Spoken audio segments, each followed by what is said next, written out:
Welcome back, everyone, to Beholder to No One presents Behold Clear Light. I am your Dungeon Master, Ryan Williams, and joining me here are Nikki, Rissa Lanner, Greg, Greg Steady Hand, Ashley, Emmy Frankincense. and Keith. Seuss. All right, are we all ready? hell yeah. Yep. Yup, let's do it. We are the Convergence. If we attempted to explain, you could not comprehend. If you seek understanding, we could show you. You simply have to give in to the unity. No? Well, your time will come. And so will the time of these foolish warriors. They sought to save the life of another insignificant creature from certain doom, so pointless. We suppose they fought valiantly, and they did not sacrifice their companion when they sought to escape. Only the smallest fur-covered creature. When they join us, perhaps we will keep that quality. It will be useful to the unity. They kept themselves safe from us this time. We did not have time on this plane to wait for their protection spell to fade. Next time. Last we left our heroes, they encountered a terrifying, powerful creature that was trying to consume someone that they wanted information from. So, in an attempt to rescue that person, they also almost died, but somehow everyone managed to survive. But you're now feeling like you can take on the whole world, and you are making your way back toward Clearlight. Once again, trudging through this ancient, destroyed city that's slowly being overtaken by the wilderness and the corrupting mist within it. Making our way downtown. You actually, since you are following mostly the same path that you used to get out here, you eventually pass through, you will anyway, eventually pass through that portion of the city where you left the wooden man, headless, screeching at you. Oh God. But I first should ask you a question. Do you want to try to track down that halfling fellow? Seuss has no interest in him at the moment. I think we can find him in town. I think they're heading back to their light. There's only one place he could realistically go in this environment, so. All right. So did his party just leave him? Yep. It seems like it. Wow. You guys almost left Seuss, so... That's true. Yeah, they were the smart ones. They cut their losses early. We have too much of a conscience. How dare. Damn your conscience. I'd like to pick up the wooden head and put it in the bag of holding. Why? Leave Isn't him it there. buried? Well, he was You yelling. threw it he in a just- hole. Yeah, we buried it pretty deep. It wasn't buried. You Oh. just tossed it into an open hole in the ground. Because I want them to be able to. Don't you want people to be able to study things? Yeah, but he's annoying. Yeah, well, you wouldn't have to deal with him. He's in a bag of holding. As soon as you come over to where the hole is, he sees you. He's like, "Oh, you're back, are you? Are you back to do even more damage? Back to make my life even worse?" Actually, yeah, and I put him in the bag of holding. Oh no! What are you? And he's just gone. I'm gonna ask Rissa. Can I see that bag of holding real quick? What are you gonna do to it? No, nothing that'll harm it in any way. I give it to him reluctantly. I open the bag and I reach in and I take out the head, and I'm assuming it starts talking again. It's like, what was that? Just a blank void of nothingness as far as I could Back in see. the bag. And back up. What are you doing? You And back monster! in. All right. You know what? This was a good idea. This is gonna be a lot of fun. Out of character, Nikki is thinking this is hilarious. In character, Rissa's like, let's not torture him anymore. I just want to be able to give them an ability to study the creatures that are outside. Maybe they have a way to make him shut up. I don't know. The scene that went through my head was the Ace Ventura sound barrier thing. Yeah. Yeah, exactly. Has duct tape been embedded in clear white? I mean, you can't really torture him much more. What else could possibly happen to him? I mean, what you did. We can do a lot of things. Past that. He does appear, you chopped his head off and he seems to be mostly fine. He's made of wood, apparently. So, who knows? Oh, does he have like a weird puppet mouth? No. Okay, it thank moves. God. It moves like a person covered in bark. We Okay. could Like- put him in a pot and maybe he'll grow little limbs and be like a Groot. But really annoying Groot. Yeah, I was gonna say, is he like Groot? It's like Groot, except he can talk and hates you. So Groot. All right, so you continue to make your way through this bleak city, and since you are all feeling so battered, so weak, so bruised, so Bozer. beaten down, you have to be a little bit more wary of your travels. At one point, you pass by another one of those massive six-legged creatures lumbering past you, just with its massive footsteps, just and it shines that bright red light beneath it that disintegrates everything below it, annihilating a few plants and a portion of a building and pulling all of that dust that it created up into its body. Yeah, I'm still actively looking out for those two dudes we ran into that one time when we got closer to the city, just in case. Malgus and Vasticat. Yeah, Sure, go ahead and roll a perception check for me. that's what I've been pretty much doing since we started heading back. Because I don't trust it. Hey, my perception went up. 18. All right, it's pretty good. So you keep an eye out for the lumbering, large, armored battle hammer dude and the lithe, mostly floating archer, but you don't see them. Okay, that's good. Hopefully it stays that way. You do see plenty of other horrible things running around out here. At one point, you see skeleton on the ground that looks like two skeletons. It's like two. Are they having sex too? No. Well, maybe. Not everything has sex. It's difficult to tell because it's just like two skeletons like stacked on top of each other. But like in first you might think it's just, oh, this is two dead bodies that like decayed on top of each other. But you look closely and you see that like some of the bones are actually fused together. Oh, okay. I mean, that's not too weird because we saw like that weird skeleton lady, so. And it was around this area too. Yeah. And you think, oh, that's probably that weird skeleton lady, right? And then you continue, and then you see at one point another one of the wretches running around, but this is far worse than one of the normal wretches. Those things are usually they just look like people just wandering around, muttering to themselves, barely aware of what's going on around them. But this one is different. This one it looks like it perhaps was like a halfling at one point, but it has more arms than one would expect a halfling to have. It's got 4 arms and 3 legs, and as it turns its face towards you, it has like an extra mouth underneath, like its normal mouth sort of sticking out of its neck, and it sort of just like wanders around, like just wildly flinging its arms in all directions, and it sees you, and it just sort of like jumps to attention almost, and like just like runs away. Does it skitter or does it run?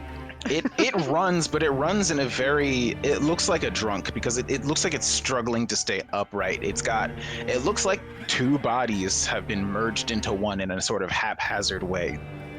Gross. That is gross. We should find a safe place to rest for a few minutes.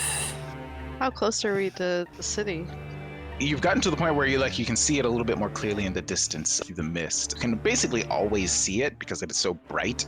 So even though the mist blocks a lot of your vision at long distances, you can sort of see like a bright glow.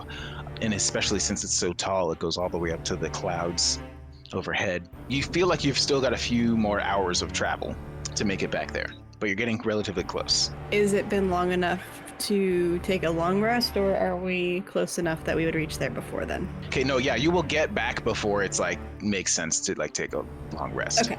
Yeah, Susha just wants to rest for at least for a few minutes so he can kind of regain his composure and Want to do a short rest? shake off sort of the crap that he just did. Yeah, we just need to find somewhere safe for it because the monsters seem a bit more active today. That does seem to be the case. And he doesn't want to be left defenseless if we come into contact with more of them.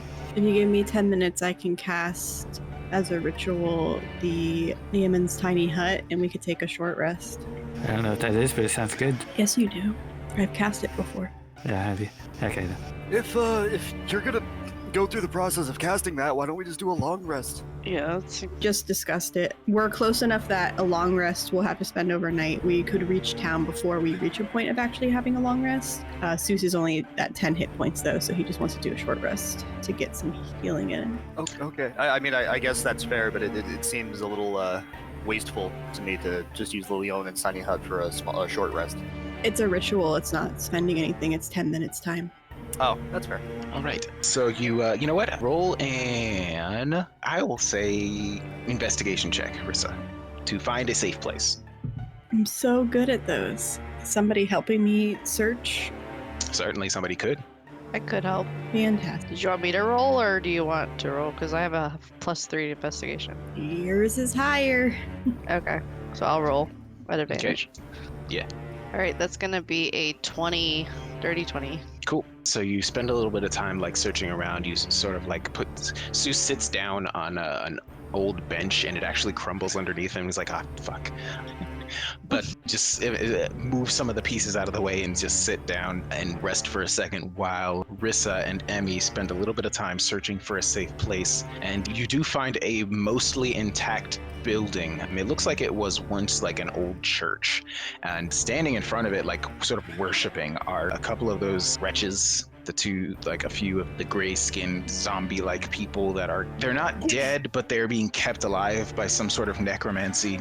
And they don't even seem to acknowledge your presence as you just walk by into the church. They're just sort of standing on the steps, sort of like kneeling, praying, mumbling to themselves. One of them seems to be crying. And you make your way inside, and this building is for the most part intact. There's like one hole broken in the ceiling, but for the most part, this place seems relatively safe. So, Rissa, you spend your 10 minutes setting up your spell. I cast it directly in front of the door so that the door is like closed and can't be opened. Sure. So you set it up so that you can rest in the pews, this ancient church, and spend a little bit of time tracing the marks on your tattoos, and the dome appears.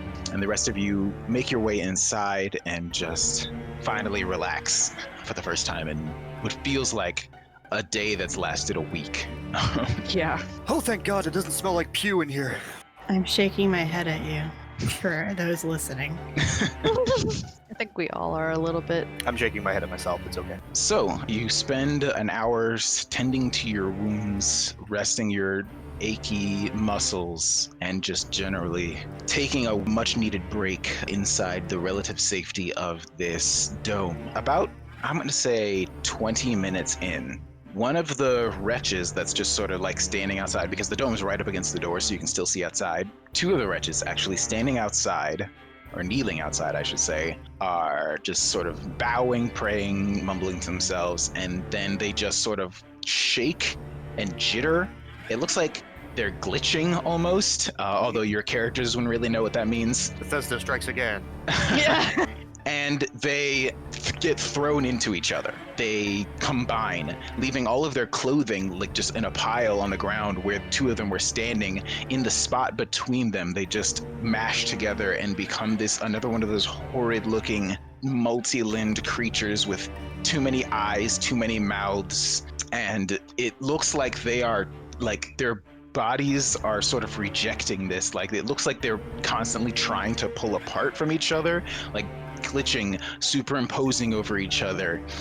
Parts of some of them will become transparent for a few seconds and then reform, and it looks like their existences are trying to push against each other to become two separate creatures once again, but they can't for some reason.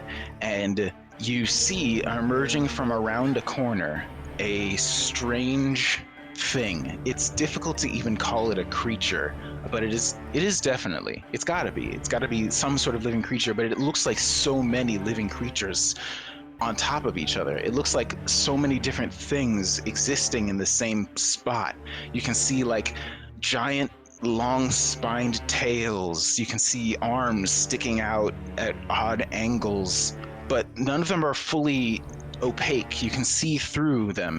The only thing that is consistent is the very center of it, where there's always something at the very least, and it just looks like a blackened amalgamation of so many different things, so many images superimposed on top of each other, glitching, moving, shaking away from each other, and in the center is just a single face, glowing blue, piercing eyes.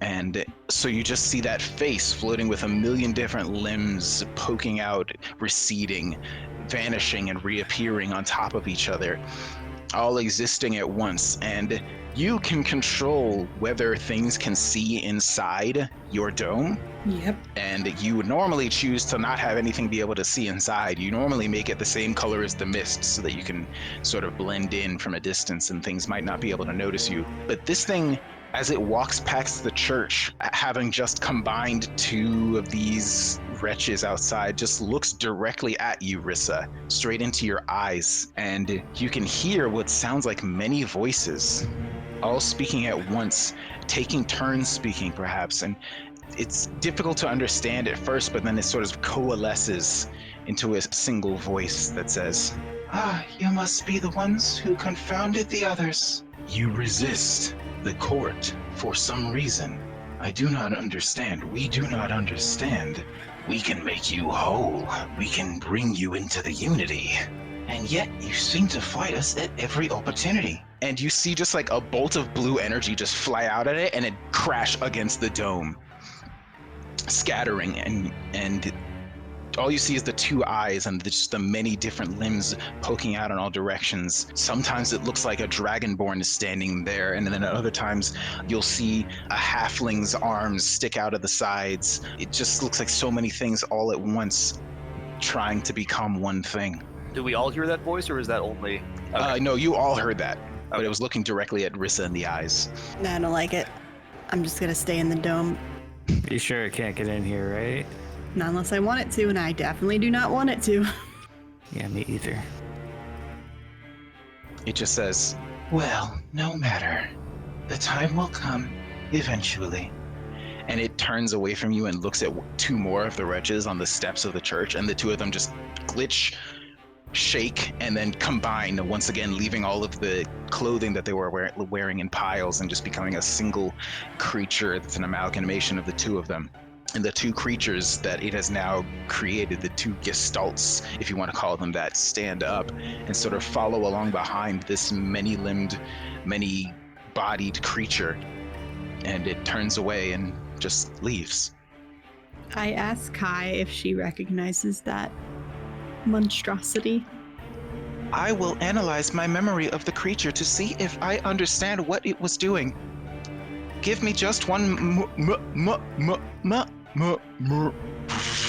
Kai's eye turns from its normal blue to a yellow, and Kai sort of freezes and stops moving and shuts down. The eye turns dull gray and is no longer glowing like it normally is. Ryan, don't take Kai away. We just got it like 2 episodes ago. Well, something seems to have happened when it tried to analyze that creature. Yep. Smack it a little. Like Yeah, you would so an then- old radio or something that stopped working. Try turning it on and turning it back off again. I don't know what that means. Power cycle. Power cycle, yeah. I'm gonna actually, hold on, roll a die real quick. Yeah, cool. A minute goes by with no response from Kai, and you sort of like hold it up, try to look around, see if you can find anything. Like, there's nothing physically wrong with it. It just tried to think too hard about that creature, and it just stopped working. And then, while you're like looking very closely, it actually scares the crap out of you as it like turns back on suddenly. It's like, I am Kai Tiaki's eye, but you can call me Kai.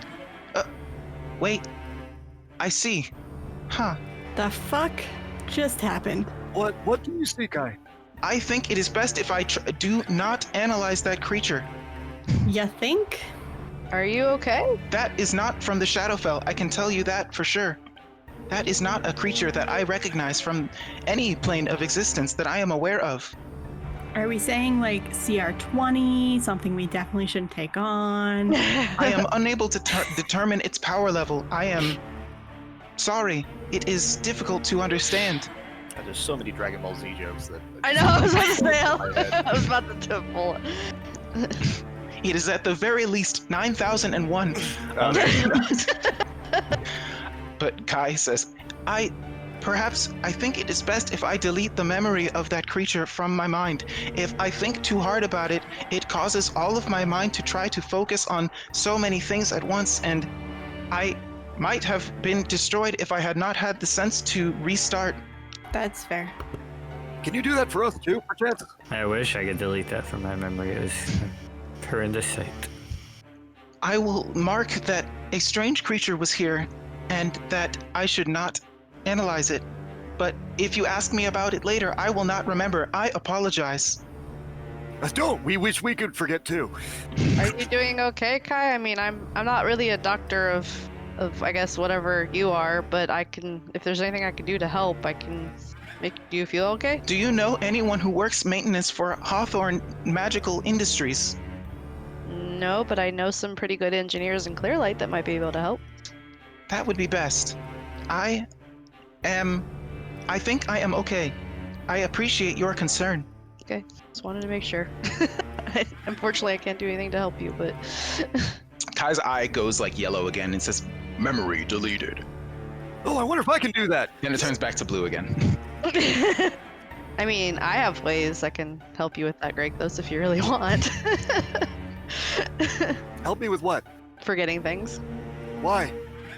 I knew it was coming. I don't know, you seem like you want. God damn it. I'm not gonna talk to you anymore. I'm just gonna walk away. Don't walk too far, you're still in the dome. Oh. I go to walk out of the dome. As soon as Emmy like walks towards the dome edge, I just grab his arm and just go, nope, not leaving this dome until we feel better. Sit down. All right, so you spend the rest of your time in your short rest just trying to gather your thoughts. Try not to think too hard about whatever that thing was, but it is difficult not to at least remember its cold, icy glare that you felt, Rissa. Like, when it looked at you, you felt like a shiver go down your spine. But you are able to complete your short rest inside the dome safely. Oh, thank goodness. You can roll any hit dice you want. You can get back whatever it is you get back from a short rest, and you have not too much longer until you get back to Clearlight. So, just one last push. Don't forget to add your con to that, Keith. Does Sue still feel like crap? Yes, Okay. the maximum hit point loss is still there, Okay. and everybody still feels like crap, but Yeah. not in a mechanically relevant way. I still have no spells, and My existence. well, now I have 4th level spells, so I guess I have some spells now since we leveled. You stand up, stretch your aching muscles, and continue your journey. Fortunately, the rest of your trip back to Clearlight is relatively uneventful. Oh, thank goodness. Thankfully. You pass through the section of the city that's overgrown and get back into the normal, safe, gross, gray portion of the city, and eventually come to be close to the walls. And you know that if you want Malira to come pick you up, you're going to have to call her on your sending stone. Could I have called her when we were like 20 minutes out? Sure, absolutely. Does anything look out of place because of the bright flash of light we saw earlier? Oh, the bright flash of light was around the creature that you escaped from, or that you annoyed. Okay. Until it left. That was the, you know what, actually, Gregthos, I believe you have the highest arcana of everybody, right? Maybe I'm wrong. It's a +3. Yeah, probably. Technically, I think Kai has the highest arcana. True, but Kai wouldn't have analyzed it unless somebody specifically asked him to, enough. or if it's a threat to you. But it was just bright light. Kai's like, there's all kinds of bright lights around here. What do I know? But Kai, you sound Gregthos, different. That was with a weird. +3, that is enough to know, like, that bright blue light you saw looked like somebody firing a cone of cold up into the air. I will share that information. You can conclude that it was perhaps that wizard lady trying to escape from the Nightwalker that captured your halfling friend. Friend is a strong word. Yeah, because friendship is magic. So yes, that bright bluish light was like somebody casting a cone of cold up into the air at something that was perhaps much taller than them. So that's what that was. But yes, you call Malira. She agrees to come as quickly as possible to the eastern gate out of the city. I had exactly 25 words that I wrote up too, just to make sure it was 25 words. Okay then. I mean, if you would like to, go ahead. It was just going to be, hey, we're almost at the door. Please come pick us up. It's scary as fuck. And I would like to sleep in my own bed. And that's it. That's exactly 25 words. Perfect. And she responds with not even 25 words. She says like, all right then, I'm on my way. Stay safe out there. I'll be there in maybe 2 hours. 2 fucking hours? It's a huge city. And she has to drive. Or, well, she's not going to drive. She's going to have somebody else drive her. She's going to have time to drive. You wait just outside of like the edge of the city because you know if you approach, there's a decent chance he'll have a ballista shot at you. So you wait just a little bit of time. I'm going to roll a die, see if anything interesting happens out here. Oh, we're Cool, almost you're safe. there, Ryan. Cool, you're safe. And Malgus explodes out of the bag of holding around Nikki's waist somehow. How did you get in there? Secretly with the wooden head all along. Yeah. All the ooze that Emmy collected has come back to life to haunt us. It's congealed. Oh yeah, did I collect anything? I don't think I really collected much on this journey. We didn't really have much to collect. On this journey outside of the city, you got a few things. You got a sample from the corpse flower. You grabbed some of the goop from that lonely creature before it completely melted. Oh, okay. You grabbed some stuff from the 2 creatures we fought right before this guy that almost killed Zeus. Yeah, lonely flesh sample, corpse plant goop, 2 robot arms. Oh yeah, because I was gonna somehow add those to me myself. Doc Ock Emmy. Yeah, that was gonna be Doc Ock Emmy. We don't have to roll con save because she has part of the corpse flower under, do we? No, it's safely sealed away in a jar.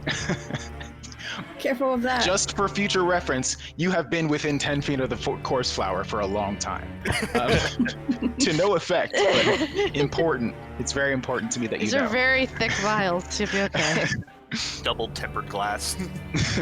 Unfortunately, I couldn't get anything from that Night Stalker guy that we ran into because, yeah, not getting close to him. I did put that I have the head of the wooden annoying dead guy in my bag. Perfect. I see no harm that can come from this. Speaking of that, hold on. Let me have that bag of holding again. No. We have to wait for 2 hours. I gotta do something. What you do actually is, and a couple of those like shadow creatures do start stalking you guys for a little while, so you have to like break those. You kind of like scare it off with some of your like simpler magic. At this point, those things are not nearly as threatening to you as they were when they first attacked you. So you can like sort of scare them off without too much trouble. So that's something to do.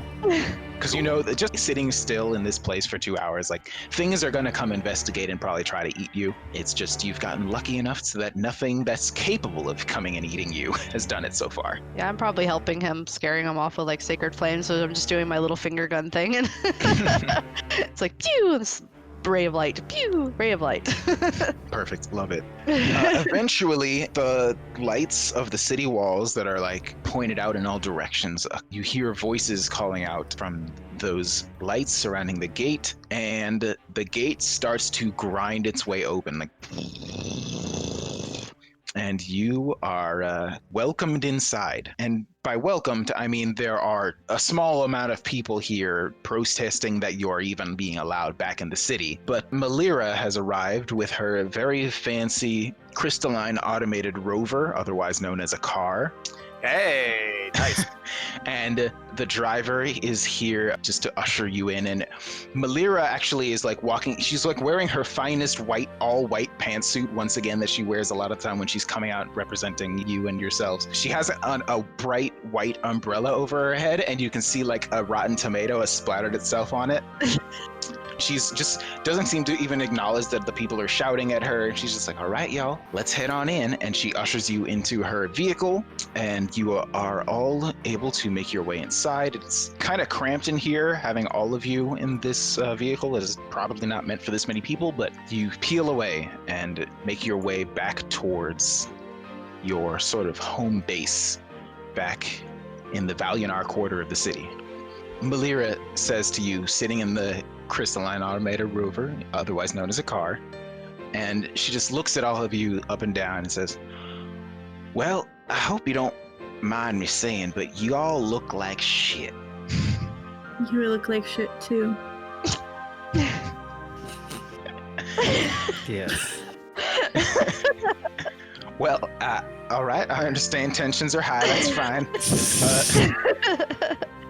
To be, I said you would look like, not you. Oh, we all missed that. I was like, I thought damn. just because she had that tomato on her, I was like, damn, Rissa, I understand we just like almost died, but rude. Okay, no, if you said you would look like shit. It's just like, oh, almost certainly. I don't think I'd survive out there. But we got about an hour and a half until we can make it back. Do you have anything you want to tell me on the way? Any exciting news stories or? We got one thing that can kind of tell you what we encountered while we're out there. Like, can I Take see it the out bag in here. holding? Let's take it out of here. Yes. It's already cramped enough. I don't want to have to be annoyed too. It's like, Ow, show 'em Greg, what, stop show 'em what we got. digging your elbow into my ribs. Hitting my elbow with your ribs. You know, I forgot who actually Rissa normally carries the bag of holding. Is that Yep. correct? It is kind of heavy. It's like heavier than a normal bag would be, but certainly lighter than the million things you can put in it. I will not take out the head right now. You know, when you said that, I thought you were talking about Kai. So did I initially. I did too, and then I'm like, shut the fuck up. And then everybody else was like, no, not that. I'm like, okay. Well, we also have Kai. Sue says that out loud to Malira? Or is that just Keith saying that? I don't know. I'll just say we have Kai. Zeus will say that out loud. Rissa glares daggers. Malira looks at you and like, what's a Kai? What's a Kai with you? And then Kai, is not knowing that this is supposed to be a secret, speaks up and says, hello, I am known as Kai Tiaki's Eye, but you can call me Kai. God damn it. And she like looks with shock at Gragthos's talking metal necklace, and she says, is that like a golem or something? And Kai says, no, I am not a golem. I have my own thoughts and desires and wants, and I even simulate emotions. Wait, Ashley's asking this. Why did we want to keep Kai a secret? I thought we were going to help Kai. We are, but I didn't want her to take Kai away from us. Oh, she's not going to take him. I'll fight her. Kai is our friend, and Kai will stay with us. I'm emphasizing. Remember that secret I told you about? We found a cool present that we're going to keep. That's what Kai is. I found them inside the Titan. Malira is like leaning forward, looking at Kai hanging around Gragthos's neck, and it's just like, well, that certainly is something. It's like an artificial living mind in a ball. Interesting. You know, I've heard about people creating sort of their own sentient beings in here, but that's like just rumors. It's a brand new kind of thing. There's not even really any definitive like way to tell for sure that it's working, but I imagine the ancients could have done something like that. Who knows what kind of ancient secrets they uncovered and whatever. That's why we're going out there, I guess.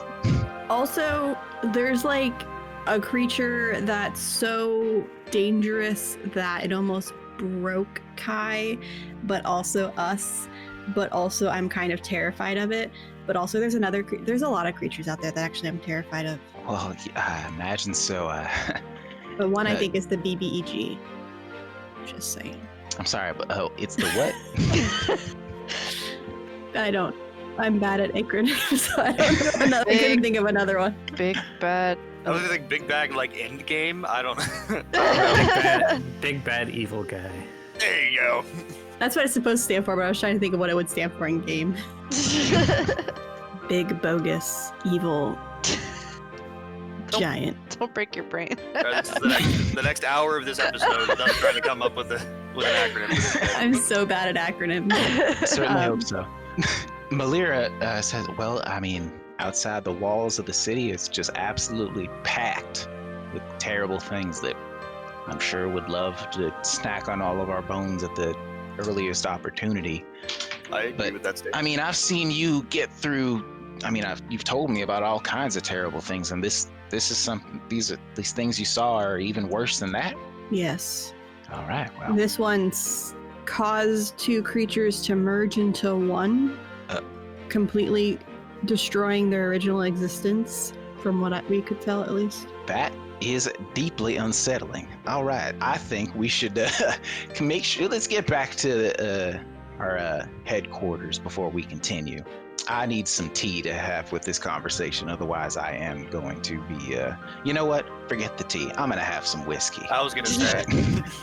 I would like some whiskey too. You continue the rest of your journey in relative silence. Eventually, you find a configuration where Gregthos' elbow is not absolutely destroying Emmy's ribcage. And you manage to hold that pose for another hour. And It's probably You Greg make- those like this. Everybody's immediately covering their face because it just smells now that his arms are up, and we just smell Goliath armpit.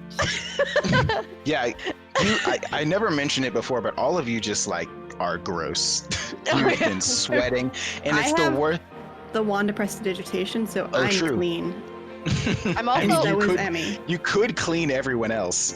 I'm probably But- also regretting putting those spinal bones on the back of my jacket because I'm just sitting on them right now. They're just Oh, absolutely. they're, like poking up my ass. One of them is absolutely poking the back of your head, and it's just you like try to rest against it, and you just cannot find a comfortable position. After like 5 minutes of dealing with Goliath armpit smell, I remember I have the wand of prestidigitation and I use it on everybody, including the parasol. All right, beautiful. Oh, that smells so much better. It smells like flowers again. I still smell puke. Thank you very much. I wasn't gonna say anything, but to be quite frank, y'all are rank. Anyway, That's exactly what I was thinking. but you finally make your way back to the headquarters. You step out of the crystalline automated rover. You make your way up the insanely high elevator. In fact, it takes a couple of elevator trips to make it up to the part of the tower where your headquarters is. But you finally do make it there. And this time, sitting on the meeting table waiting for you are another set of wooden chests with metal reinforcements at the corners, which you recognize from the last time you got paid by Malira. And so you can presume that those things are chock full of gold. I put it all in the bag of holding. I'm like, oh, by the way, as I'm putting mine in the bag of holding, I pull out the head and go, here, have fun with this guy. You just like, as soon as it comes out, please don't put me back in there again. It's just endless void. It's maddening. Please just, if you want me to be, I'll be quiet. Just please. And Malira just looks absolutely horrified by this wooden person head just talking. I don't think you understand the term quiet, like at all. I don't believe you. And he's quiet. What was your name again? So yes, so you've got a wooden head covered in bark. Alistar. Just- I was like, so what is your name again? He like opens his mouth to speak, but then like narrows his eyes at you. And just like, You can talk, as long as you don't complain more. my name is Alistar Stockton. Okay, thanks. He was in a tree but thought it was a crate. But yeah, this unfortunate incident happened because he was being very loud and drawing attention to us. And then he just didn't die. All right, then. That is certainly something. Here, and She calls Vera into the room to sort of take down everything that you guys are telling her. You repeat some of the things that have happened to you. I imagine, unless you specifically want to keep anything hidden, you recount your tales of adventure outside the walls. Only thing I won't tell them is about the other group of people. Okay. She was going to ask about the other group of people. No. We already had the discussion that we weren't going to tell them about them. Okay. I forgot about that. It may have been before the little halfling guy almost cost us a party member. But that, like, honestly, out of character, honestly, we probably would have done the same thing. If we were rescued, we would have been like, shit, we gotta run. But, I mean, I'm not going to say anything. I'm not going to stop you if you say anything, but I'm not going to. I'm just gonna pull out all my stuff because that's what I do every time I come. Mm-hmm. Speaking of all your stuff, actually, Melira calls for Simon to just fucking magically appear right behind you, Emmy. Like, you don't know how this man does this, but it's just like, you're just never aware of where he is at any given time. If you like look away from him, you forget he's there. You don't know if this is magic or if he's just like a fucking rogue with a stealth of +40 or some shit. You don't understand how this man's able to do this, but he appears right behind you and gives you the book that you let Melira look at from your very first journey outside the walls. I jump a little bit and just kind of like leap out of my chair and almost knock down the vial with the corpse flower in it and releasing that smell. But thankfully, Terribly sorry, sir. it's okay. Very gingerly puts the book down in front of you because it is somewhat delicate. Oh, thank you. He just kind of grabs it and just kind of still stays away from him. Like it's like kind of giving you that look like, I don't trust you. Well, Emmy, I appreciate you bringing all these things back to us. I do understand that our equipment here is somewhat limited, so I would recommend you take that stuff back to your laboratory. Oh, I was going to. I just wanted to show it to you, just to show what we found, because I want to make sure you see everything that we see. Well, I appreciate it. I will show drawings of all the creatures that we ran into, except for the nightmare fuel one. Which nightmare fuel? Which one? That doesn't narrow it down. The one that actually gave me a nightmare and paralyzed me. Oh yeah, that. Yes. That I don't remember. I'll just like do a vague sketch of that one. You remember the creature. It showed you how you're going to die, and you forgot that. Oh. That's the part you don't remember. Okay, I'll draw that one too then. I'll be like, if you ever see this thing, run the fuck away. Do not go near it. Don't touch it. Don't talk to it. Just let whoever is being killed by it die and just run. I will certainly keep that in mind next time I'm wandering outside the walls. If it ever finds its way in here. How do you go out there? I thought you sent us out there. I think that was sarcasm. What? Melira just like puts her hands on her face and just sighs. Right? Fucking right? Every day. She gives you a look and is just like, how do you do it, Rissa? Scratch for that. She's my wife. She lives with me. I will also tell her about the tree and how the Titan is feeding the tree, and that's what the lights are in the sky. And they are also providing energy for the plants that are nearby, which makes them living creatures that attack if you get close. That is where they found me. Yes. I will ask Melira, speaking of Kai. Do you know anything about conduits? Or have you ever heard of a conduit? Conduit. She actually pulls out a dictionary and looks up the word conduit. Well, I don't know. As Ryan Google's dictionary defines. Right. It says here a channel for conveying water or other fluid, or a tube or trough protecting wiring. So now, which one am I? I'm very confused by your line of questioning. And Kai speaks up, saying, your companion, Gregthos, is a conduit, which means that he is a channel through which divine energy can enter this world via the gods. Oh, so not just hot air. I think it's just hot air. I imagine there is quite a bit of hot air as well.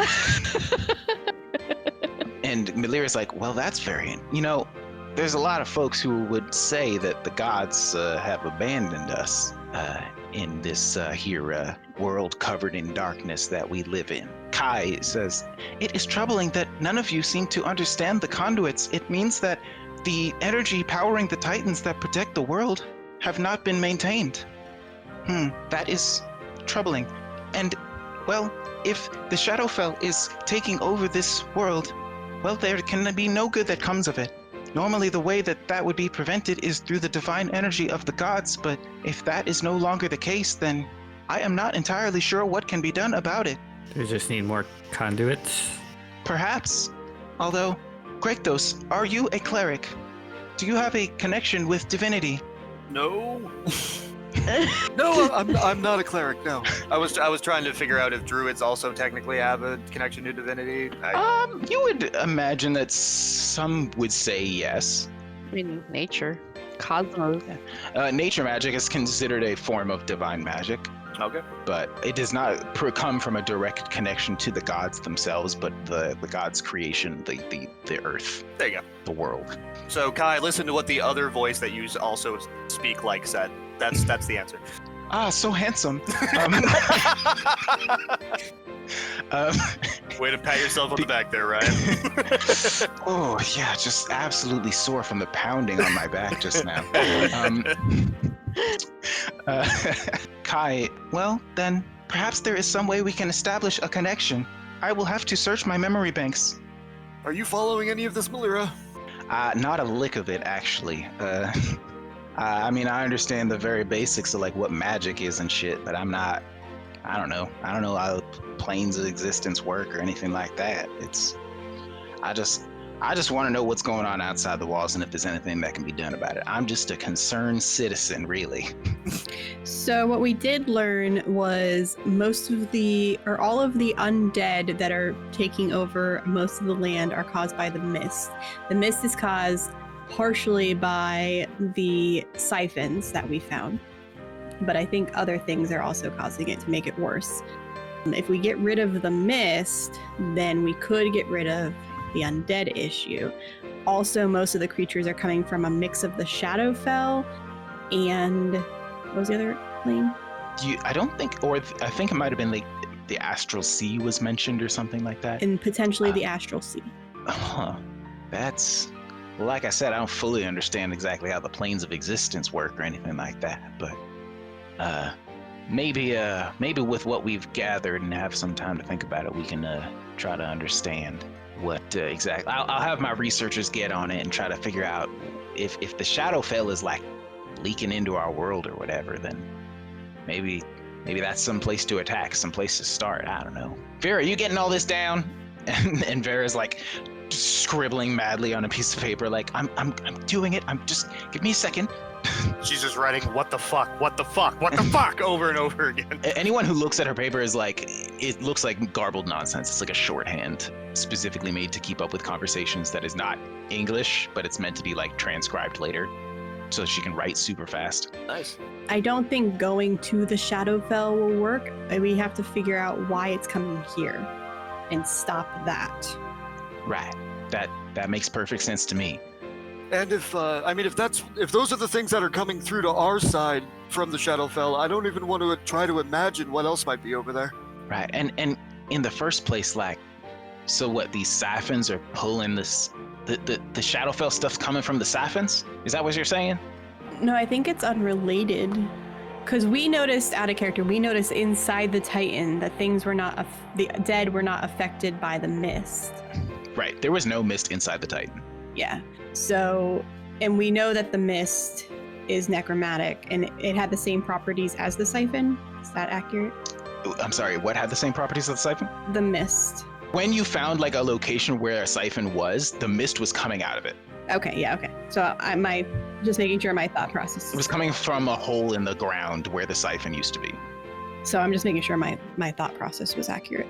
Mhm. So yeah, I will explain that as best as I can. Mm-hmm. The one place that we found a siphon and we dispelled it, the mist stopped coming from that area. But inside the Titan, there was no mist, and there were dead corpses there from previous residents. and they were not affected by raising back to life by the mist specifically. All right. Well, and the Titans are related to the Siphons? Is that what you're saying? Are they? Kai would speak up. Well, the Titans have existed long before the Siphons. The Titans were upgraded by Hawthorne Magical Industries, but the Siphons were created to replace the need for the Titans. When with the use of the Siphons, we no longer needed the energy from the Titans to power the civilization. That is why I was used as a museum curator to allow people to explore the Titan as sort of a historical artifact. Where did the Siphons get their power from? That is classified information. Meaning you don't know it, or you're not allowed to tell us? I think he knows it, but he's not gonna tell us. Do we have to go back to that Titan and leave you over there again? I would not like to be left inside the Titan again alone.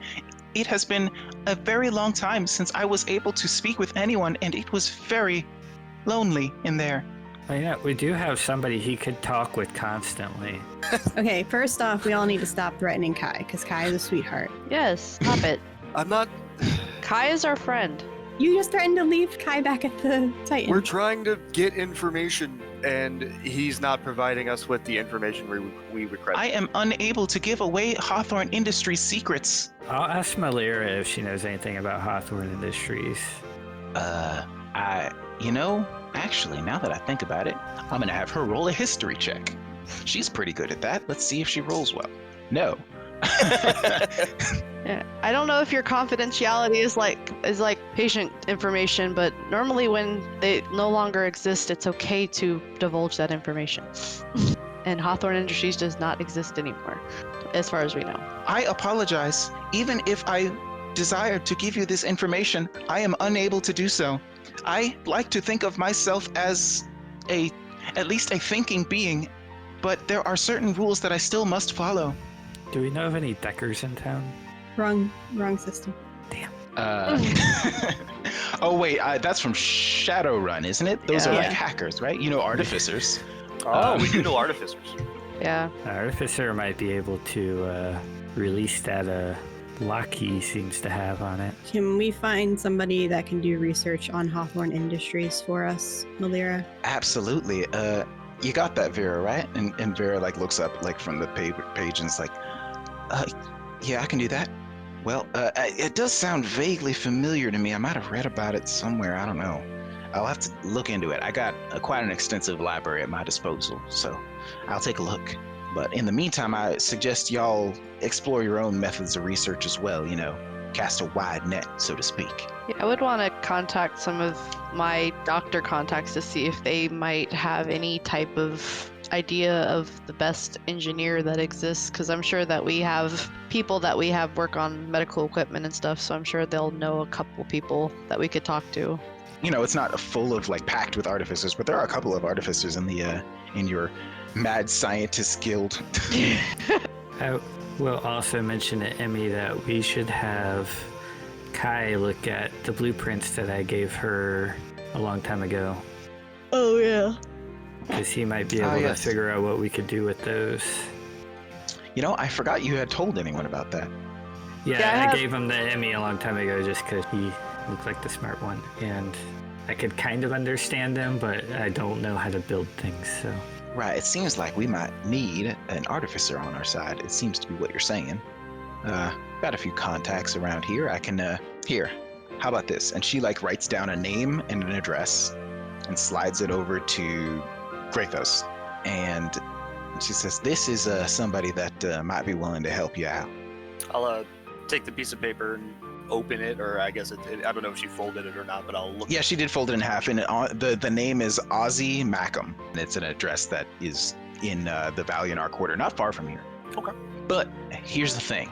I would love to have y'all go out and do research and even go gather more things from outside. But y'all, I cannot stress enough, y'all look like absolute shit. I am going to have you, I'm giving y'all a forced couple of days off because I think y'all need to rest. We will have people take a look at what you found and find your own research. I'm not sending y'all outside the city, at least for a little while.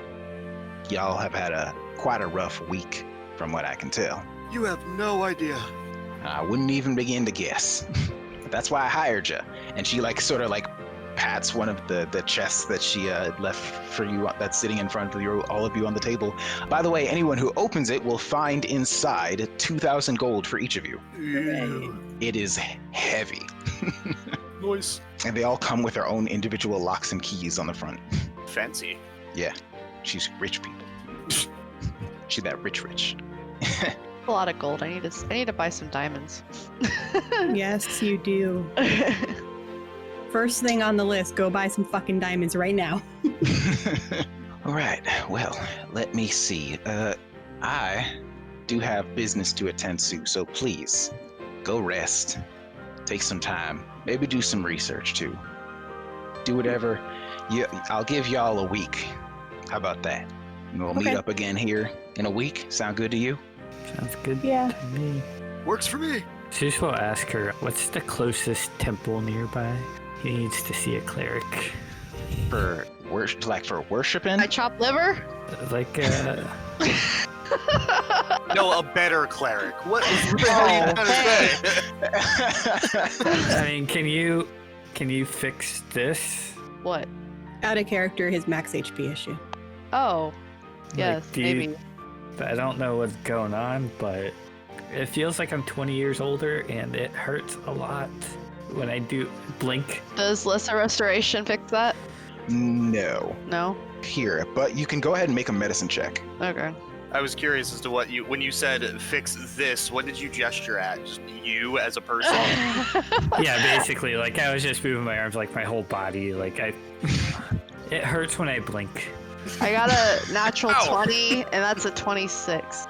Oh wow, beautiful. So you like take a look, and you have, with a natural 20. I'm sorry, what was the number again? 26. 26. Okay, so you take a look at you sort of pull his hood back and like look very closely at Seuss's eyes, sort of like I get really close to his face, like I'm gonna kiss him. Blue eyes, by the way. I have very nice blue eyes. looking like old Sephiroth. Like suddenly it's like, oh no, Seuss is hot. Oh no. Yeah, pretty much. It's like, I could be your dad. No. I don't actually That's know. worse. I'm That's older worse. than you. Now he's daddy. I am older than you, thank you. Daddy Seuss. Oh god, no. Uh, Zeus will Anyway. run out and do a solo adventure. I thought you were just gonna jump out the window. Yep, that's the adventure. But yes, so you, with a natural 20 and on that instantly high roll, you would take a look at Seuss and you think you don't have access to magic that will fix this, but you have seen this kind of curse before. He will probably be fine if he just rests. Okay, I will tell you. He just needs time. Seuss, I'll be like, you just need to get some bed rest. You don't need anybody to help you. It's an easy fix. Just go to sleep. Oh, well. I could do that, I suppose. It's like, don't waste your money on getting a better cleric. Anyway, I could find a cleric that could put me to sleep. I don't know, we have those. I don't want that here. Yeah, I was gonna say, I have a drug for that. I mean, that'll give you the best sleep of your night. I mean, your life. It'll just, you know, Might Also, have sex. turn you into a freaking zombie and only ever want to sleep for the rest of your life. That sounds like Keith. So, Yeah, pretty much. in game terms, you just need a long rest and you will return to your normal self. Okay. Zeus is kind of like, doesn't quite believe him, but he'll try it. Emmy still looks offended. Okay then. So, after recounting your tales with Malira, she has given you all a week to do whatever it is that you would like to do. You are also Yay. freely and welcome to like meet up with each other. You still have those like gray boxes you found outside that are like sending stones a bit. In fact, they seem to be better than sending stones, so you can contact each other whenever to like meet up, do things together if you want, do research, do whatever it is you want to do. But you have a week to do whatever it is you would like to do. So I'm gonna have everybody just roll initiative, and that will determine what order we do your stuff. Simon's attacking. You never know where he's coming from. All right, I'm not gonna do the whole thing. Who thinks they got the highest number? I got a 15. Anybody get a higher than a 15? Nope. I rolled a 1, so. Cool. I got a 30. Perfect. Awesome. Emmy is up first. So Emmy, you've got a week. What would you like to do? What do you think Emmy would do? Well, first off, he realizes that he has a spell that kind of doesn't work unless he gets some diamonds. So he's going to go search for some diamonds. All right, that is relatively easy to find. But you gotta really haggle to get diamonds, because people know exactly when you're buying diamonds that big, they know exactly what you're doing and they know you need it. So there's people who will try to hustle you to raise the prices. It takes you a little time, and you got to talk to the right people, but you are eventually able to purchase some rather large diamonds for the use in your life-saving spells. Okay, I need a diamond worth 300 gold pieces, so I'd probably buy about 3 of them. All right. I would have given you 300 gold, by the way. Do you want me to buy 4? Well, to help offset the cost. Oh. Because I have plenty of money. I mean, I have no use for money, really, so I just am buying diamonds. Yeah, but it's only fair. Okay. I mean, yeah, if you want to take 300 out, I'll just pay the 600. Yeah. Cool. Okay, take out 600 gold. I still have a lot of money, so I should probably buy some other stuff too. It's a big city where you can get access to just about anything you like. Just about. They can't buy your soulmate's love, but I mean, maybe they can. It's a lot of money. I'd probably spend the week. I think I have like alchemy supplies. Mm-hmm. So I would probably also try to make my own healing potions. I have an herbalism kit, that's what I have.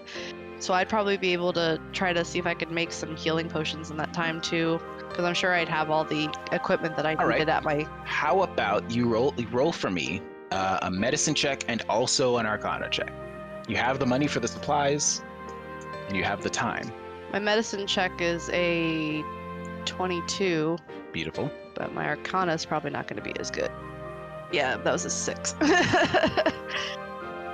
You are not an alchemist per se. You work with a few alchemists, but you are not an alchemist yourself. But you do know like the supplies that you need and all the kind. You have proficiency with the herbalism kit, so you've done it before. In fact, you've made health potions before. So I'm gonna say that over the course of the week, and healing potions are difficult to make. In fact, it's easy to make a healing potion. It's super easy. The problem is getting it to keep, because normally when you make a healing potion, it loses its potency in like a few seconds. Like you can create it and you're like, yes, I've done it, and then it just like fades and does nothing after like 10 seconds. So the hard part is getting it to like stay functional. But after a little bit of trying, you are able to create, let's see, I'm gonna say you can create, here, I'll let you choose. You can get 3 minor healing potions, or 1, whatever the one higher than that, which I think is greater healing potion, and 1 minor.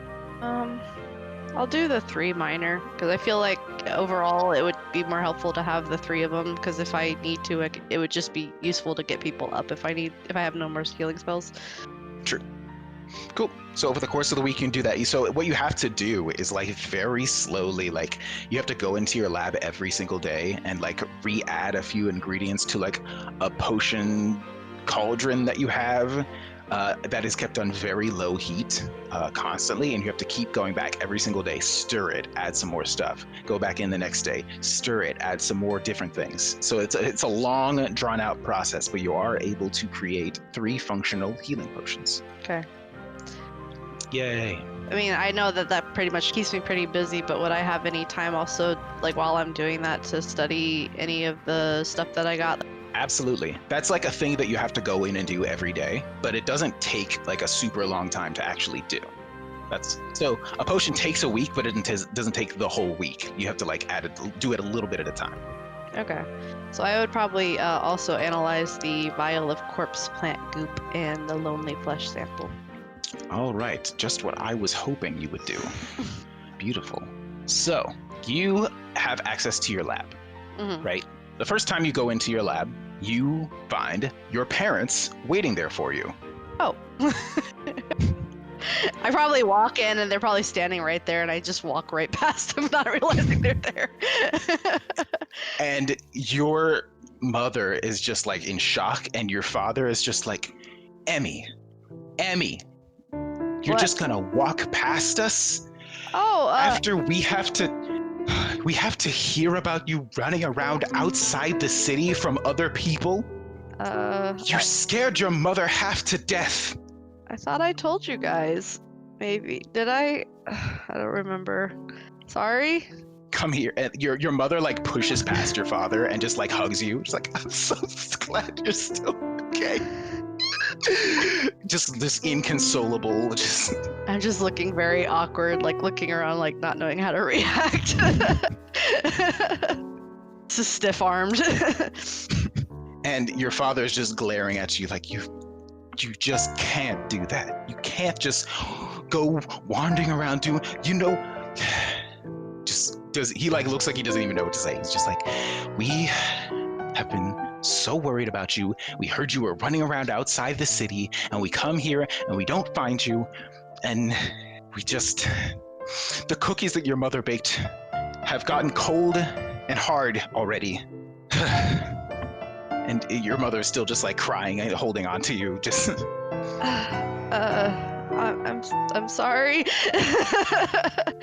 I gotta get back to work, guys. I don't know what to say. I'm 450 years old, guys. I can't be just sitting here in the city all my life. I have so much more to live for. Your mother is like sort of like composes herself and like and push and like holds you out at arm's length. Puts both of her hands on your shoulders.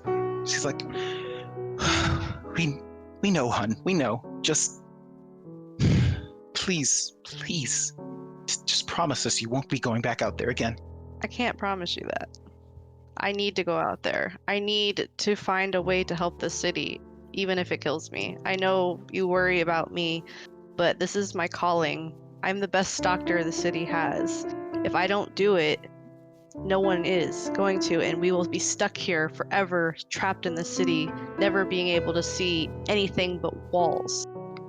Go ahead and roll a persuasion check, and do it with advantage. It's gonna be a 16. Cool. So, your mother, her face sort of falls, and she says, "Oh,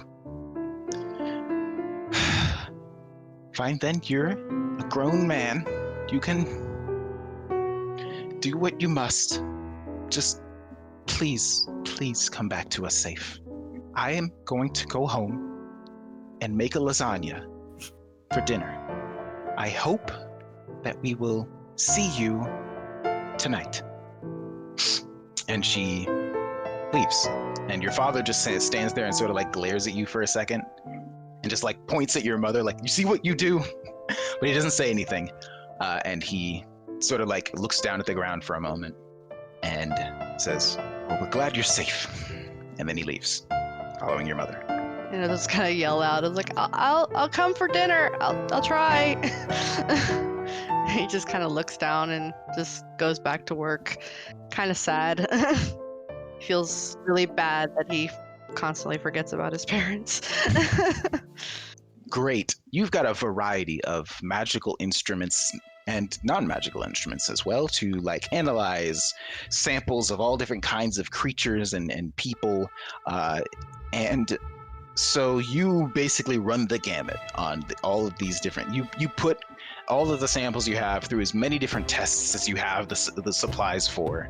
You end up like hogging some of the equipment for other people. Like there's one point where Alphonse, one of the other people that you met earlier in the guild, is like impatiently tapping his feet behind you while you're like running your plant goop through a centrifuge.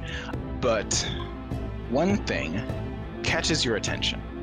You have a special device And there's a bunch of these in the place. It's not even very commonly used because it's like not super useful most of the time, especially for doctors. But it's in here just in case it's necessary. It's used for like determining the nature of curses and all that kinds of stuff. But sort of like outdated, but you keep it just in case like the newer equipment is being used or is not working.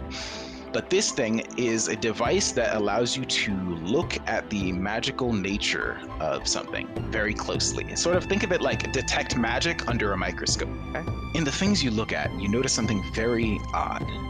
There are a lot of different kinds of magic because there are a lot of ways of accessing the weave, and many of these different kinds of magic have different shapes to them. Well, you see threads floating through one of the liquids that you've gathered, and it's threads you recognize. You check a different sample just to make sure, and you still see the same thing. You check a sample from a completely different creature, and it's still the same thing. You think that something might be wrong with the equipment, so you switch to a different machine. Same results. This doesn't make any sense. Everything you're looking at has threads that connect a warlock to their patron. Frantically, you start to check your results with every machine in here. You clean off all the equipment and check again. You drag one of the machines out into a common room to make sure it's not the room causing the problem. Drawing strange looks from people like in the common room, just like seeing you drag a freaking table-sized machine out into like the break room. But same results. You come to a very disturbing revelation. If your results are correct, and you've checked and checked and checked over and over again, everything outside the walls is a warlock. You can't help but wonder who or what is the patron. What does Emmy do with this information? He's frantically going to write this down and definitely study a lot more on warlocks because he's never really looked into that very much. He's never really been interested in that kind of magic, especially since a lot of warlocks deal with necromancy and stuff he doesn't tend to like. But he's definitely going to use this information to study more and also tell the party through the sending stones about this because maybe they can also help. Right. After you write down all your information and you finish you send the message to the rest of the group, you realize, oh snap, dinner started like half an hour ago. Yeah. And so you rush off to your home. Yeah, like this is good information that he's gotten. Like this has actually given him hope that there might be a way to stop this if it's just a person that we may be able to stop. All right. Greythos is next. What would Greythos like to do for the week that you have off? Oh, I think a lot of sleep is involved, probably. Absolutely. I'm gonna go see Caden. Right, your master, right? Yes. I briefly forgot his name. So did I. I had to was look like, it up who's on my Caden? notes. So yes, you go to see your master Caden, and he is in the same spot you always find him in his sort of like balcony hanging off the side of his house, or it's an apartment, garden town, sort of. It doesn't have a great view of like the city really, but it has a pretty good view of the outside of the city, which is perfectly suited to his purposes. He's been looking at the tree for the most part, and also just trying to get glimpses through the never-ending cloud cover at the stars themselves. And when you approach him, he mentions to you that the tree has stopped having those glowing pulses of energy going through the massive tree outside the walls, and he wonders what it means. Do I still have Kai, or do we leave that with Malira? No, you still have Kai. Okay. And you know that the thing is not sending out pulses because Kai's not in the Titan anymore. Right. He just says, I think that this is... I am having difficulty determining whether this is a good or a bad omen. That this tree, this beautiful starlit wonder outside the city walls has stopped its regular pulsing. It is hard to think of it as anything other than a bad omen. Before I respond, I'm gonna look around the area. Is my chair still where I left it when I left it here initially? Yes, it is still here, and there's like a couple, like it looks like Druidcraft was cast on it a couple of times, so because it has flowers growing out of it now. Okay, I'd be mad about that. That's actually kind of cool. He wanted it to match the decor of his house. That's very fair. I understand. So I'm going to just kind of put my arm around him and say, I think we need to have just a little talk. and I'm going to walk over to my chair, sit down, and just kind of motion him to come over and sit in his little hammock, his favorite little spot to sit. All right. He sits down in front of you and sort of like leans forward. You can see like his bulging monk muscles like poking out through his thin clothing. He has definitely been working out a lot more recently. So he looks freaking jacked, even though he is an old man. An old human man. Looks like Andre from Dark Souls 3. There you go. Nice. So as he goes to sit and kind of positions himself, I'm having a quandary. Me as myself, not in character. Because I don't want to break this guy's faith, but at the same time, I feel that it's necessary that he knows. I will, I suppose, just kind of look at him kind of sullenly, especially after he mentioned the tree, and I will explain, in not so much detail, but I will just kind of go, yeah, the tree, yeah. My party, the Mistbreakers, and I actually just returned from there. Ah, good. You made it. I'm glad to hear that you were able to investigate it. Please tell me everything. Why don't I let them do that instead, and I will kind of tap Kai on the top of the head, I guess. As soon as you look down, like you see Kai has like been looking directly up at you, like, can I please explain it, please? I'll look Is it down my at turn? him Is and it kind my of turn? go, Is it my yeah. Kai launches into like its usual whatever the fuck, whatever pronoun Kai prefers. Kai doesn't have a preference. Kai accepts all pronouns. There you Yes, exactly. Because, even Kai's voice sounds vaguely like androgynous. Kai explains that they are from the Titan, the massive Titan that comes from the ancient civilization and from even before the ancient civilization. And Kai is basically the AI that was designated to look after the place after the Titans were no longer needed to sustain the culture because the Siphons were doing that. So Kai was acting as both museum curator and also just like caretaker of the place and keeping it safe, because Titans were also like meant for battle, so it's like controls like the freaking defense mechanisms and all that stuff. But Kai explains all that stuff, and your master looks stoic and stern-faced the entire time, just stroking his beard slowly, just not interrupting at any point as Kai explains the Titan, the pulses that were sent out during the conduit. And actually when Kai says, I was sending out pulses like this, and then a little bit of bluish mist comes out of Kai, and I am going to ask you, what color is Gregthos' magic? Like when Gregthos casts a spell, what color would the magical energy be? Well, being a druid, I would immediately say green, but I feel like that's a little too on the nose for most things. That's fine.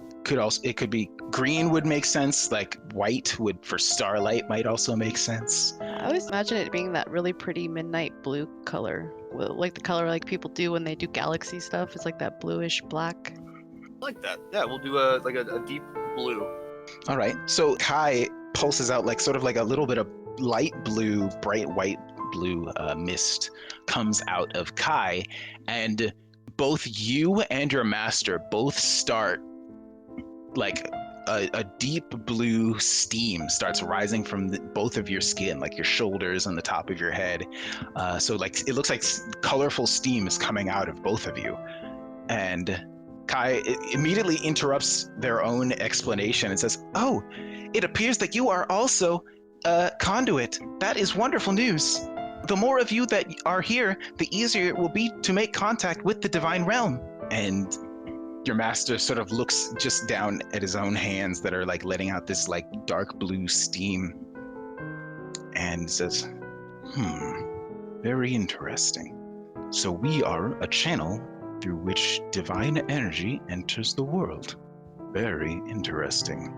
Come. He gestures over to a different part of the house, a part of the house that you actually rarely go into. It is a sort of circular, it's a square room, but like there's a large circle drawn on the floor in it. And this is used for meditation and also the occasional ritual that your master does. And he indicates for you to sit on the opposite side of the circle from him. I do that. Okay. We are going to attempt to use this strange little creature, holds onto Kai and like sort of shakes him and puts Kai down in the center of the circle and crosses his legs and begins chanting a ritual that's used for divination, similar to the one that you used to ask for like if the going inside the Titan would lead to weal or woe. Right. Less Similar to that. apple seeds involved, I imagine. Yes. This time he is attempting to use Kai as the focus of the spell.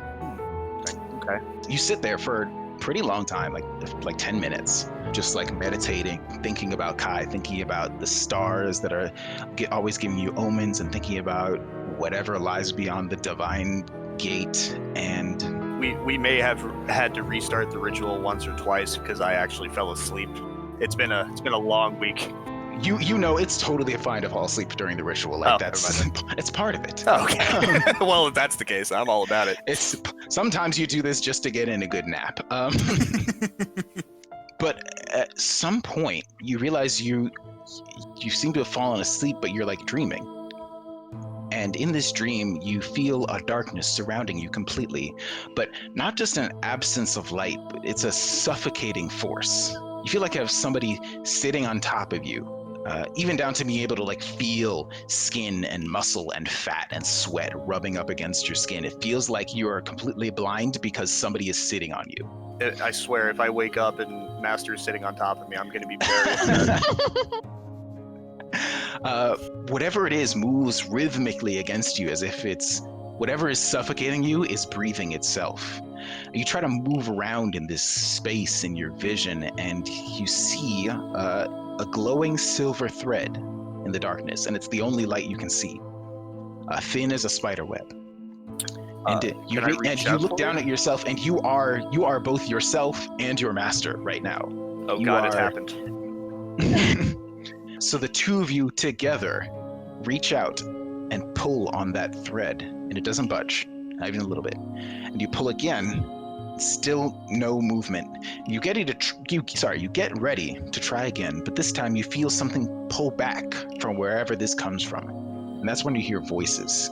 It sounds like 10 or so people wailing and calling out to you until they are all silenced by a single voice that says, "We are sorry. We could not reach you. We will help you. We will show you the truth." And you see, and not so much as see, but a sort of feel a series of emotions.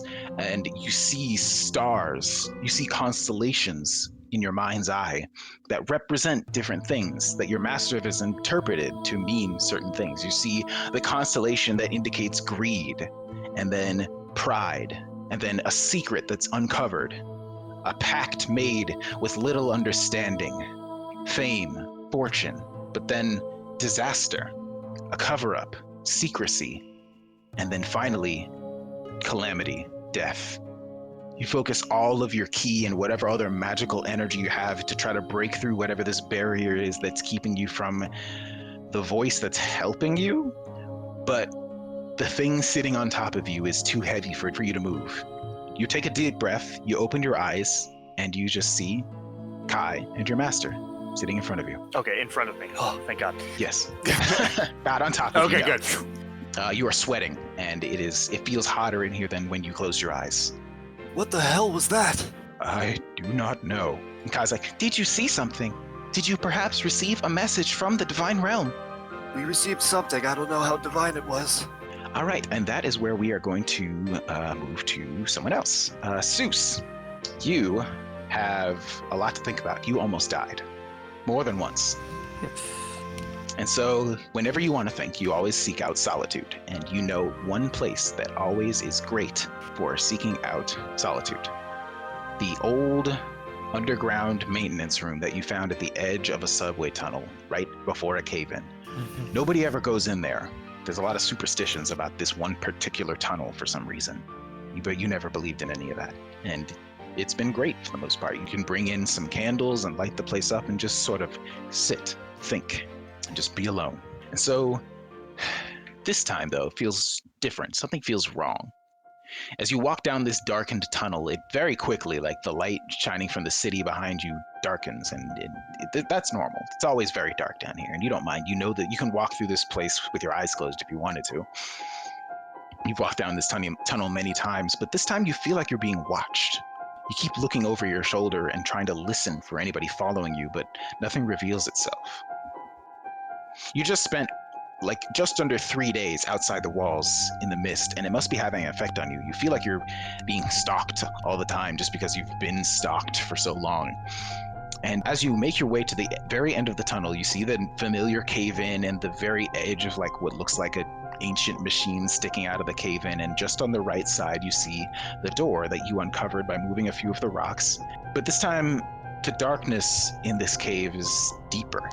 There's something wrong with this place this time. The shadows between the stones in the cave-in seem to be completely pitch black, despite the lantern that you brought with you. And you swear at the corner of your eye, whenever you're not looking directly at a place, you can see something moving at the edge of your vision.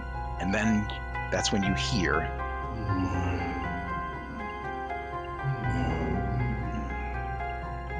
You remember. You heard this sound before. It's the sound of that strange, whatever creature it was that hovered above you the time that you spent the night in that locked, lead-lined room, the very first time you went out into the mist. You hear that noise again. Last time it was overpowering, like it was a massive thing hovering directly above you outside of the small room that you were in. But now, it sounds distant. It sounds like it's coming through the cave-in. It sounds like whatever it was, there's something beyond this tunnel. And then you wake up at a table inside the maintenance room. You've lit a couple of candles and your lantern is still sitting there, and you think, oh, it must have been a dream. Don't know about that. It isn't. I should say, at first you think it must be a dream, but it's entirely up to you what Seuss thinks about it beyond that. Seuss is gonna go check it out. Just verify if it was a dream or not, or if there's something going on down there that he needs to know about. Okay, you go out and you just stand there and stare at the cave-in for a little while. And you don't see that deep, profound darkness that you saw before anymore. It's just dark, like it always is in here. Just regular darkness. No sounds or anything. Yeah, as you sit there for a moment, you swear you can hear something breathing. Something, and it's coming from the cave-in. But it's so quiet, so faint, it's hard to tell if it's just your imagination or not. But after you stand there for a few minutes, you think, no, there's something there. There's something beyond here. Yeah, he wants to move closer to the cave-in. You get to the point where you're just leaning over the fallen rocks, and in the darkness, you can see nothing at first. It's just, like I said, darkness. You hold up the lantern and you can just see more rocks. And just for a second, just for the briefest hint of a second, you can see an orange light, and it blinks at you, and then it's gone. That's unsettling. Indeed it is. So that is your first night back in the city. Do you have anything in particular else you would like to do for the rest of the week? After being slightly disturbed, he's probably going to head to the shop. Because as much as he wants to know what that is, he needs to offload his gear before he does anything more serious. All right. He's going to head over to a blacksmith or something. Mm-hmm. There is a blacksmith that sort of Malira has hired to specifically make you guys stuff at discounted prices. She sort of commissioned him to keep you guys outfitted with whatever you need, and she has made sure that he is paid handsomely for it. But he is the whole time, every time you've gone to him exactly one time before, but he's y'all are absolutely insane. Y'all gonna get yourself killed out there. y'all are absolutely not. This is a bunch of nonsense. But he's like, I'll take your fucking money, whatever. But he is perfectly happy to make you his best work. And in fact, he's sort of, every time you come see him, he's a little bit shocked that you're alive.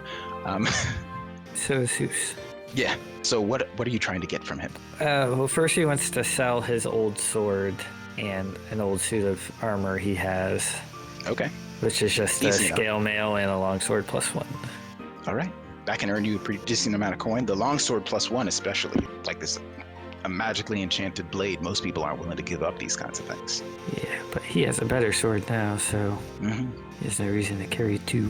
Absolutely. I'm going to say for both of those things together, you can get like 900 gold. Okay, cool.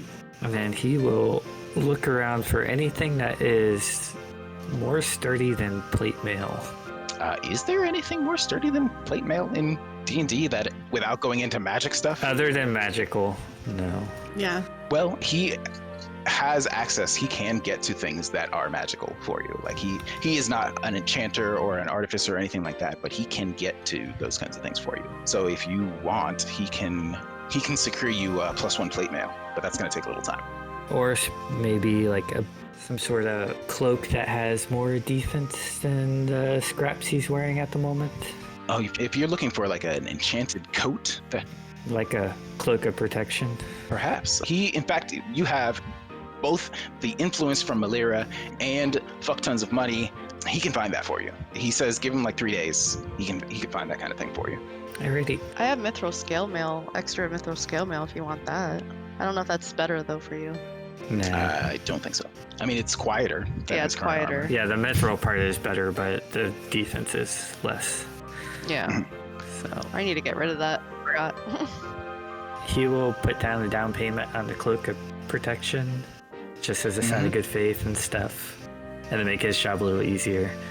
And then he will come back later in 3 days and pick it up. However much he's asking for it, I don't know.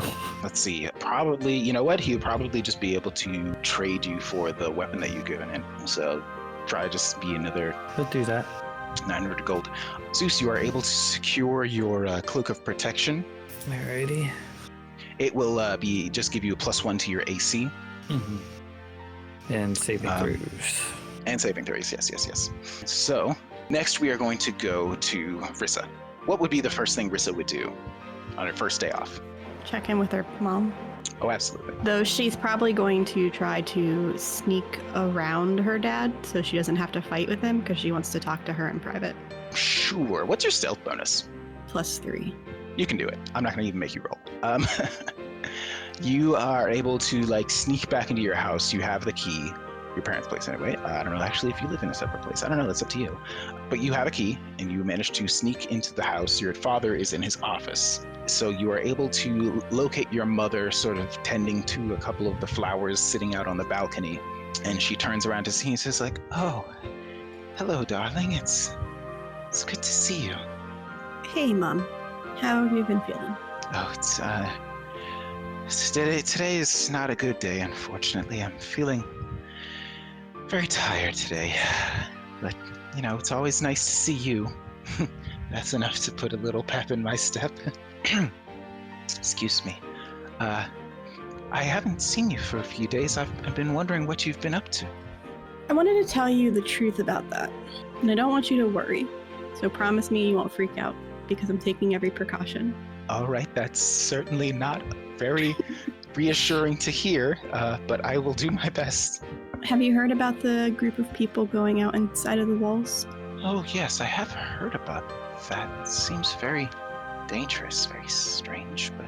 Well, they're going out beyond the walls to help the city, to find ways for the city to succeed and get better and safer, and potentially even end the reason why people can't leave beyond the walls.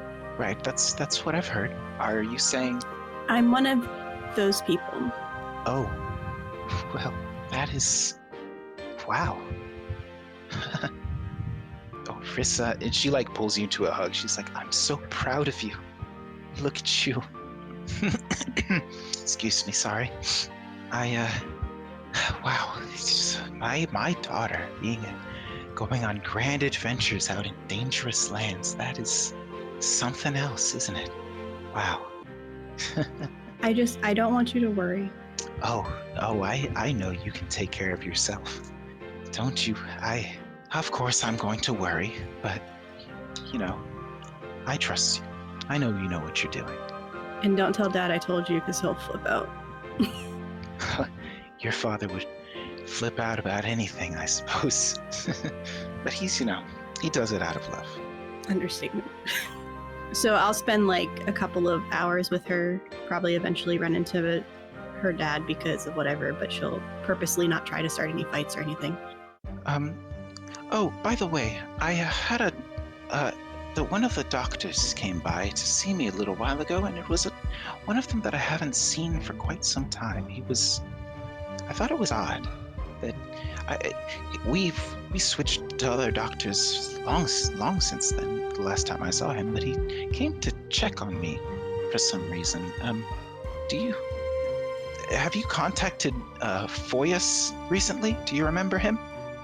Do I remember him? And you do remember him. He was one of the doctors that came to see your mother when she was pregnant with CJ. There was a very rough pregnancy for her, and that's part of why she's like so sickly now. Like whatever happened to her caused her to be this way.